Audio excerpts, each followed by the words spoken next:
tenho discutido sobre privatizações. Temos que diminuir o Estado? Sim. Um terço joga para cima e até nem digo privatizar, tem que ser extinto. O outro terço tem que ter um modelo. E talvez o terço final, que pode ser um quarto ou um quinto, é questão estratégica. Não podemos brincar com isso. Não podemos ser inquilino do nosso próprio país. Mas vamos lá. Quem sou eu? De vez em quando eu olho no espelho e pergunto, quem sou eu? Eu acho que todo mundo já perguntou um dia, né? O que eu estou fazendo aqui? Bem, em 2014, acabaram as eleições, eu fui mais votado do Rio de Janeiro, eu comecei a me questionar. O que eu estou fazendo na política? Eu acho que estou sendo, de certa forma, não mais produtivo na política como legislador. Bem, eu nunca tive boas amizades partidárias lá em Brasília, concordo. Até que se tivesse, poderia estar preso uma hora dessa. E resolvi, então, falar, como é que eu vou chegar lá que eu não vou ter um grande partido? Eu estava no Partido Progressista. É o partido que tem mais gente dentro do Supremo Tribunal Federal, sem ser juiz ou ministro. Vou ter que ter um partido pequeno. Vai aparecer um partido pequeno, porque os negócios, né? Pequenos partidos, grandes negócios. Não vou ter tempo de televisão, não vou ter nenhum governador comigo, etc, etc, etc. Eu falei, mas eu acho que tem que ter uma saída, nós temos que buscar uma maneira de mudar o Brasil. E como mudar o Brasil se eu não entrar, né, em campo para jogar esse jogo? Daí eu fui para um estado que para mim é muito importante, chama-se Roraima. É um estado que tem tudo para ser, com todo respeito ao Rio Grande do Norte, melhor do que qualquer outro estado do Brasil. Tem riqueza minerais, tem biodiversidade, tem meios de ter energia eólica lá, energia solar, tem rios que a topografia permite construir barreiras, né, barragens. E qual o grande problema? Problema ambiental e indigenista. Um dos processos que eu estou respondendo no Supremo, que eu teria ofendido os índios do Brasil, quando eu disse, né, se chegar lá, não vai ter 1 centímetro sequer para a terra indígena. Chega, já temos uma área maior que a região sudeste. Está de bom tamanho. Até porque não é pelo índio que fazem isso. Assim como não é para os quilombolas que se marcam essas terras no Brasil. Os interesses são outros. Mas como é que eu vou pensar um dia em fazer uma hidrelétrica lá em Roraima, se o mundo vai levantar barreiras contra mim? Na questão da renca, sem entrar no detalhe, a reserva mineral que o Temer resolveu abrir a iniciativa privada, né, para exploração, o mundo levantou questão, falou grosso e o Temer deu um frente para a retaguarda. Como é que a gente vai fazer isso em Roraima? Temos que nos aproximar, infelizmente, sou obrigado a falar para os senhores isso, de um país belicamente nuclear e democrático. Não tem outro caminho. A Argentina falou que em 82 as Malvinas eram deles e perderam. Nessa primeira ida a Roraima, já fui 2 vezes lá, fiz uma palestra para a Faculdade Catedral. 1.000 e poucas pessoas dentro, mas 1.000 e poucas fora. Eu costumo dizer, né, que eu sou o patinho feio da história no Brasil, o pessoal quer me ouvir, até para tirar dúvidas, né? E no metade da palestra, que seria de 40 minutos, que durou 4 horas e meia, eu perguntei, a Amazônia é nossa? Prezado general Girão Monteiro. Responderam, não. E com razão. Uma coisa linda como aquela, biodiversidade, recursos minerais, água potável, reservas de gás e petróleo, sim, também tem. Tão bonita, vai ser nossa. O mundo está de olho naquilo. Em nome dos direitos humanos, da autodeterminação dos povos indígenas, nós podemos, mais cedo ou mais tarde, começar a perder a nossa Amazônia. Ninguém tem o que nós temos. E todo mundo está de olho aqui. E o primeiro mundo está certo. O errado somos nós, que pese todo o patriotismo dos militares, no projeto Calha Norte, para consolidar a nossa fronteira.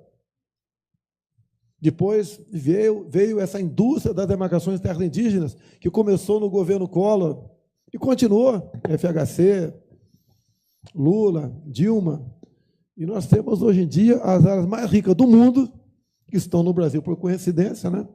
Sob a ameaça de se transformar em novos países mais cedo ou mais tarde, porque a ONU trabalha em cima disso. Como começar a reverter isso? Como eu disse, vamos aproximar de país bélico, nuclear, democrático, uma potência que tem que, e há interesse por parte desse país e nós, devemos buscar parcerias. Não adianta dar uma de machão, levantar a espada e falar a Amazônia é nossa, porque não é.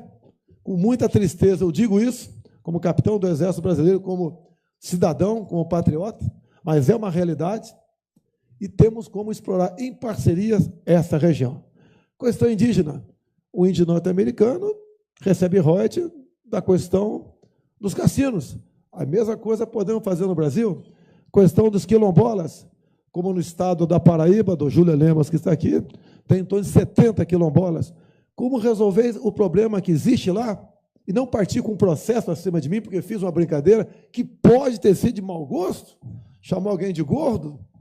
Ou se eu falasse que alguém era gordo aqui, eu acho que não se importaria comigo não, né? Acho que não, tá? Mas a grande realidade, nós temos que libertar os nossos irmãos afrodescendentes desses quilombolas. Eles têm que produzir. Eles têm que deixar de tornar dependente, em grande parte, do Estado. Nós temos proposta, vamos formar aí, criar os quilombutes, a exemplo dos kibbutz de Israel. Então, problemas do Brasil. O Brasil é aquele paciente que tem que deixar o dedo e amputar o corpo. Ou então, aquele avião que tem que ser consertado em pleno voo. Mas esse é o nosso país. Outro dia, conversando com um servidor público aposentado, ganhou teto, 33 mil, não vou entrar no mérito dessa questão, ele falou que estava indo para os Estados Unidos, apesar dos seus 70 anos de idade, porque lá ele teria o que não tem aqui e viveria da nossa aposentadoria aqui. Eu disse, prezado companheiro, né? Se você for para lá, tudo bem, é um direito teu, mas se o Brasil afundar, quebrar a sua economia, você não vai receber lá a sua aposentadoria. E você vai ter que, com 70 anos de idade, entregar pizza nos Estados Unidos. Esse é o nosso Brasil. Esse é o nosso Brasil que temos que começar a mudar. Como disse há pouco tempo, que eu não entendia de economia, eu pensei que fosse ser tratado, né, uma pessoa que tem humildade. Porque a Dilma entendia de economia. Ela é economista. E afundou o Brasil. Nunca questionaram tanto a vida pregressa profissional do Lula. A minha, tudo é empecilho para que eu saia de combate. Tenho certeza, eu sou imbrochável. Não vou sair de combate. Deus decide o meu destino.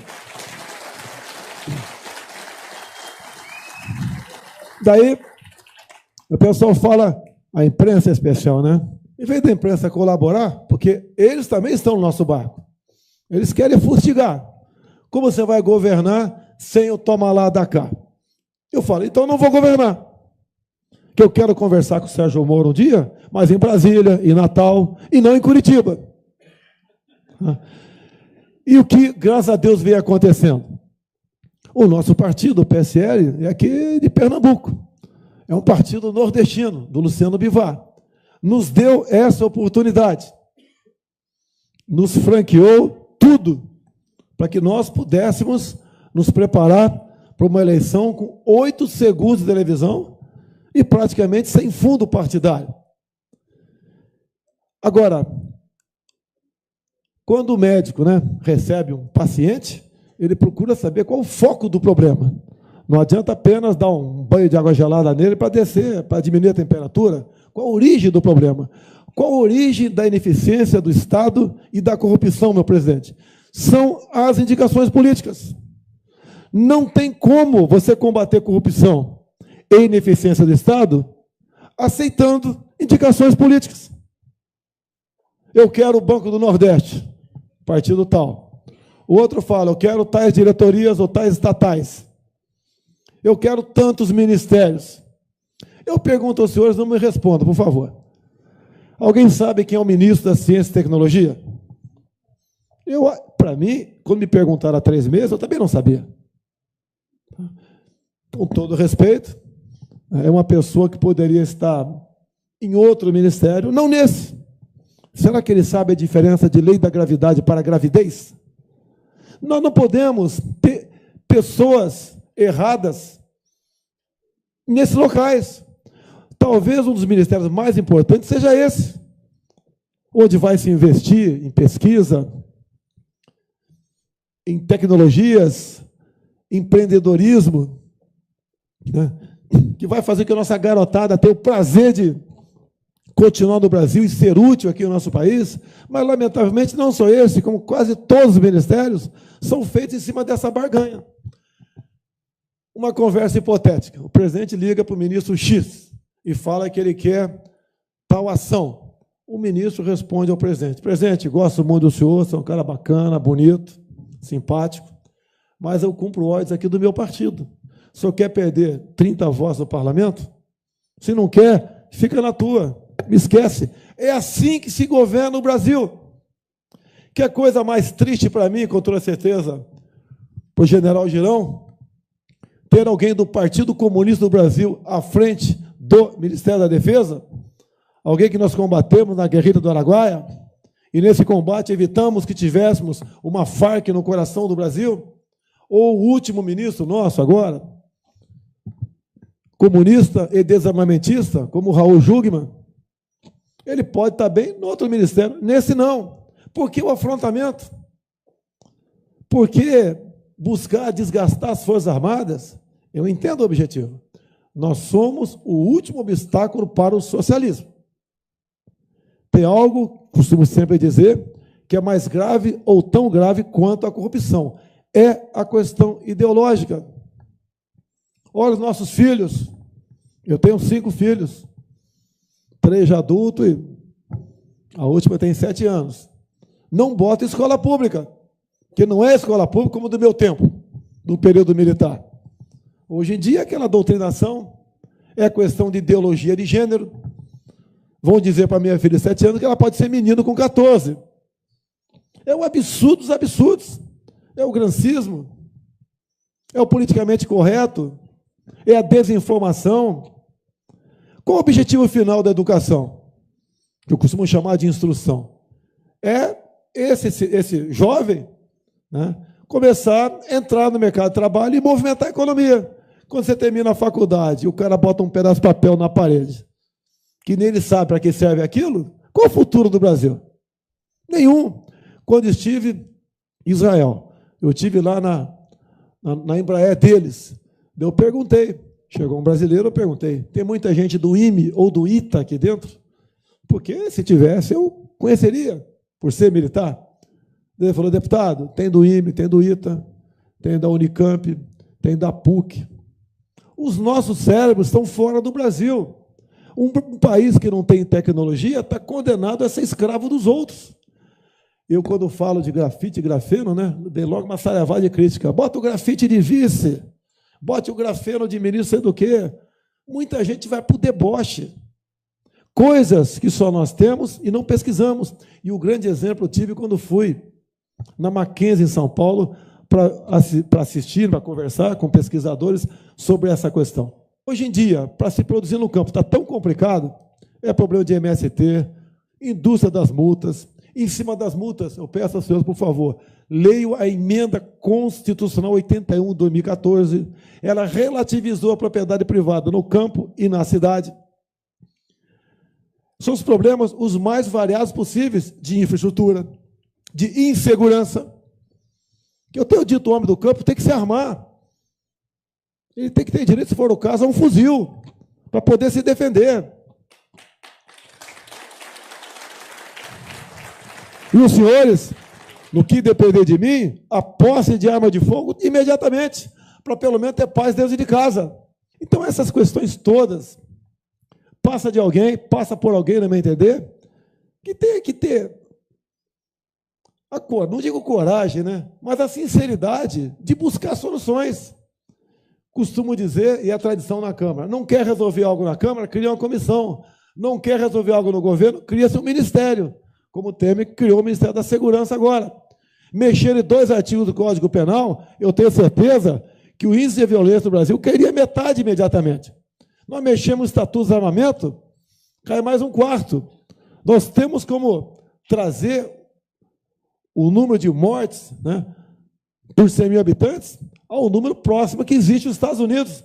Dessa forma. Olha o que acontece agora em São Paulo. Já tem, se não me engano, o Ministério Público, Entidade de Direitos Humanos, querendo processar aquela senhora cabo que matou um vagabundo em frente à escola. Nós temos que ter excludente de ilicitude. Numa situação como aquela, responde, mas não tem punição. Olha o caso Ana Hickman.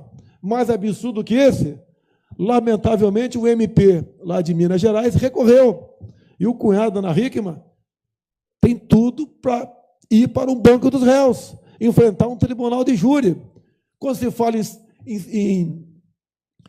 em turismo no Brasil, aqui, por que não tem turismo aqui?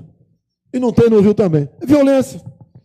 Para o turista, ele quer o quê? Infraestrutura e segurança. Se não tem segurança, os senhores não vão investir em infraestrutura. Então, tem que tratar esse tipo de gente de forma que eles merecem, e não como seres humanos igual a nós. Se nós quisermos continuar fazendo esse tipo de política, achar que estuprador, assassino, homicida tem que ter outra chance, nós vamos continuar chorando parentes e amigos nossos ad eterno.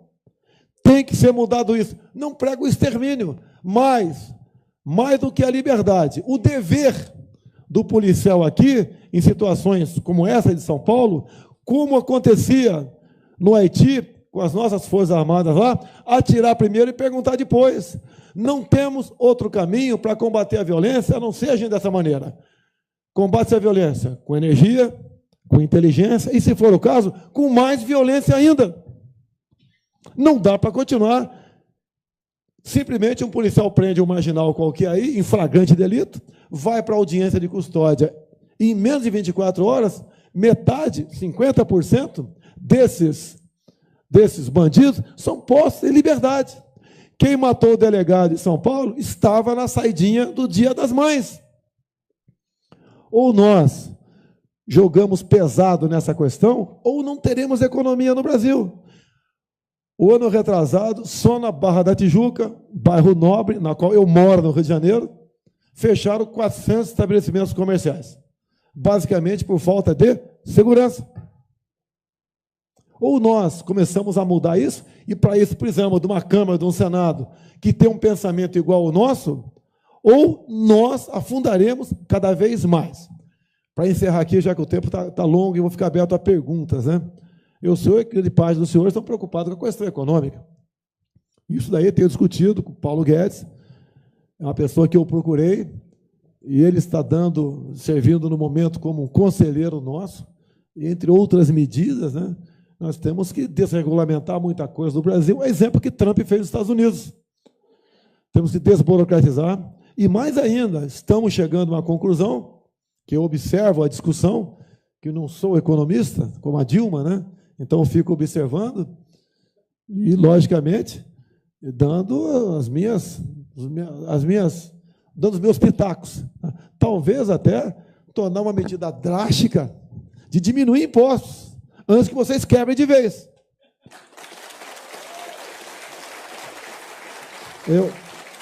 Eu aprendi há pouco tempo com ele a tal da curva de Laffer. Quando fala Laffer, eu pensei logo em biscoito, né? Mas tem a curva de Laffer. Não dá mais. Agora, a questão de impostos não é apenas federal. Nós temos impostos estaduais e municipais. Nessa eleição desse ano, já que a federação aqui vai ouvir os candidatos, né, vamos falar sobre isso também. Não adianta querer salvar o Brasil, ou o Estado, ou o município, quebrando o indivíduo. É o indivíduo forte que faz o Estado forte. E mais, os senhores é que são os nossos patrões. Outro dia, discutindo, a terceira vez que eu participo de reuniões com o pessoal do transporte de cargas, né, basicamente é o Sudeste a grande quantidade de roubo de cargas. Dá um prejuízo de 1,5 bilhão por ano para eles. Bem, quem paga a conta é todo mundo. Inclusive, isso influencia na inflação. o produto chega mais caro no final da linha. Eu tenho dito para eles, né? Eles, quando vêm conversar conosco, vêm com cabeça baixa, com humildade. Tem que ser o contrário. Os senhores que são os nossos patrões. Nós que temos que ficar subordinados aos senhores. E não o contrário. Eu acho que, peço a Deus que esteja no caminho certo. Vou pedir a Ele muito mais que sabedoria, se chegar lá, né? Coragem, iniciativa, e também que traga cada vez mais pessoas melhores para cerrar fileiras e buscar uma saída para o nosso Brasil. E os senhores podem ver, quando se fala em economia, o começo do ano que vem, a nossa dívida interna deve bater 4 trilhões de reais. Mais de 1 trilhão de dólares. É aquele cara que ganha R$1.000 por mês e está na mão do agiota, pagando metade do salário todo mês. Temos que arranjar a saída para isso. Tem que entrar mais recurso no caixa, sem aumentar impostos. E melhor ainda se diminuir. Eu acho que dá para fazer isso aí. Nós temos que ter uma medida de choque, mas o choque não é novo sacrifício para quem quer que seja. Ok? Muito obrigado.